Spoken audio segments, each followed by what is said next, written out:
अपार करुणासिन्धुं ज्ञानदं शान्तरूपिणं श्रीचन्द्रशेखरगुरुं प्रणमामि मुदान्वहम्। स्वस्तिवाचकम्।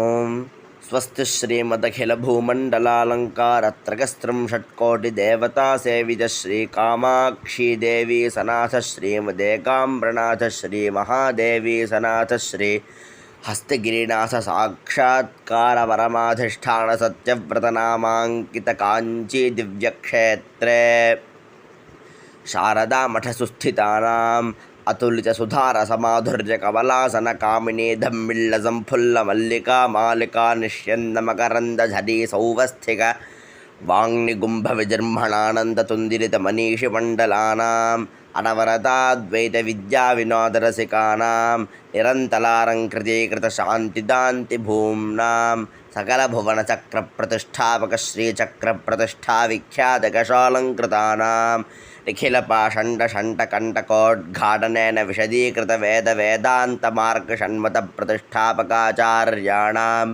श्रीमत्परमहंसपरिव्राजकाचार्यवर्य श्रीजगद्गुरु श्रीमच्छङ्करभगवत्पादाचार्याणाम् अधिष्ठाने सिंहासनाभिषिक्त श्रीमच्छन्द्रशेखरेन्द्र सरस्वती संयमीन्द्राणाम् अधिष्ठाने सिंहासनाभिषिक्त श्रीमज्जगेन्द्र सरस्वती संयमीन्द्राणाम् अन्तेवासिवर्य श्रीमच्छङ्कर विजयेन्द्र सरस्वती श्रीपादानां च पादारविन्दयोः साष्टाङ्गं प्रणामः।